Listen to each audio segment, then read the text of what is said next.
సుచిత్ర సమీపంలో ఎటువంటి అనుమతులు లేకుండానే శ్రీ చైతన్య స్కూల్ను ప్రారంభించిన యాజమాన్యం దాదాపు 160 మంది 6వ తరగతి నుండి 10వ తరగతి వరకు విద్యార్థుల తల్లిదండ్రుల నుంచి అడ్మిషన్స్ పేరిట కనీస ఫీజు 2024-25 విద్యా సంవత్సరానికి ₹1,30,000 డబ్బులు వసూలు చేశారు.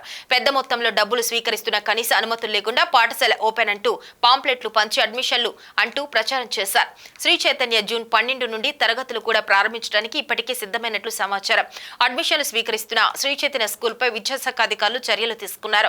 స్కూల్ వ్యవహారంపై సీజ్ చేసిన కుత్బుల్లాపూర్ విద్యాశాఖ మండల అధికారి వసంత కుమారి విద్యాశాఖ అనుమతులు లేకుండా ఎవరైనా పాఠశాల నిర్వహించినా అడ్మిషన్స్ పేరిట డబ్బులు వసూలు చేసినా కఠిన చర్యలు తీసుకుంటామన్నారు. చైతన్య స్కూల్ పైన మీరు అది సీజ్ చేశారన్నారు, అది ఎంతవరకు నిజం, ఏ కారణాలతో చేశారు? అనుమతి లేకుండా నడుస్తున్నందువల్ల స్కూల్ సీజ్ చేయడం జరిగింది. స్కూలు సుచిత్ర సర్కిల్లో ఉందండి. అది మన కంప్లైంట్ వచ్చింది, అనుమతి లేకుండా నడుస్తుందని చెప్పేసి వెళ్ళి మనం అడిగినప్పుడు అనుమతి లేని వాళ్ళు చూపించలేని కారణంతో వాళ్ళని స్కూల్ సీజ్ చేయడం జరిగింది. ఇక ముందు కూడా అనుమతి లేకుండా ఉండే స్కూళ్ళ పైన కూడా ఇలానే చర్యలు తప్పకుండా చర్యలు తీసుకుంటాం. మా దృష్టికి వచ్చిన అన్నిటిపైన కూడా చర్యలు తీసుకుంటాం. Thank you. అడగండి ప్రశ్న.